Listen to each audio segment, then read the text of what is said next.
கிறிஸ்துவுக்குள் அன்பானவர்களே, கர்த்தருடைய நாமத்தில் உங்களை மகிழ்ச்சியோடு வாழ்த்துகிறேன். கர்த்தர் உங்களோடு இருப்பாராக, உங்களை ஆசீர்வதிப்பாராக. எத்தனை பேர் நம்புறீங்க? ஒரு அலையில சொல்லுங்க பார்க்கலாம். எத்தனை பேர் விசுவாசிக்கிறீங்க? சத்தம் ஒரு அலையில சொல்லுங்க பார்க்கலாம். இது என்ன அப்படின்னு கேட்குறீங்களா? இது நிறைய சபைகளில் இந்த வார்த்தை ஃப்ரீக்வெண்ட்டாக யூஸ் பண்ணப்படும். நிறைய கூட்டங்களில் இது அதிகமாக உச்சரிக்கப்படும். எத்தனை பேர் நம்புறீங்க? எத்தனை பேர் இதை விசுவாசிக்கிறீங்க? ஒரு அலையில சொல்லுங்க பார்க்கலாம். உடனே எல்லாரும் என்ன செய்வாங்க? அலையில சொல்லுவாங்க. நிறைய பேர் இன்னைக்கு போதிக்க வர்றவங்க என்ன பண்ணுவாங்கன்னா, உங்களுக்கு அவ்வளோ பெரிய காரியம் நடக்க போகுது, இந்த இரவிலேயே உங்கள் வாழ்க்கை மாறப்போகுது, நீங்கள் பெரிய செல்வந்தலாக போகிறீங்க, பெரிய அற்புதம் நடக்க போகுது அப்படி ரொம்ப பிரமாதமாக சொல்லி இதை எத்தனை பேர் விசுவாசிக்கிறீங்கன்னு கேட்பாங்க. உடனே நாங்களும் விசுவாசிக்கிறோம் அப்படின்னு சொல்வதுக்கு அடையாளமாக என்ன செய்ய சொல்லுவாங்க? ஒரு அல்லேலூயா சொல்லுங்க.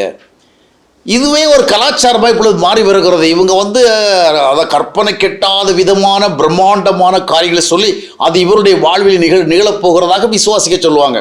அந்த விசுவாச அடையாளமாக ஒரு அல்லேலூயா சொல்லுவாங்க. அப்படி சொல்லிட்டாங்கன்னா இவங்களுக்கு என்ன ஆகிடும்? நிகழும்.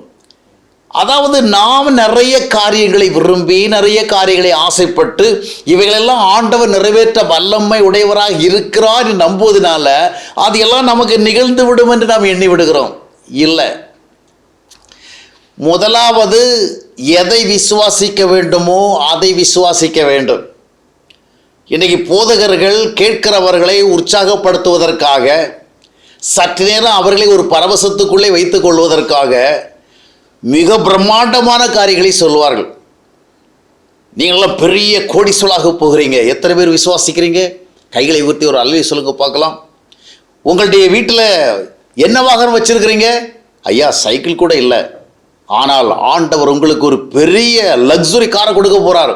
ஒரு BMW, ஒரு ஆடி, ஒரு மெர்சடிஸ் பென்ஸ். எத்தனை பேர் நம்புறீங்க? கைகளை ஊற்றி ஒரு அல்லேலூயா சொல்லுங்க. இவர் சொன்னதையெல்லாம் நாம் அப்படியே விசுவாசிச்சிட்டோம்னா, அல்லேலூயா சொல்லிட்டோம்னா நடந்துடும். இதையா வேதம் போதிக்கிறது? விசுவாசத்தினாலே நீதிமான் பிழைப்பான். முதலாவது கர்த்தர் நம்முடைய வாழ்வில் இருக்க வேண்டும்.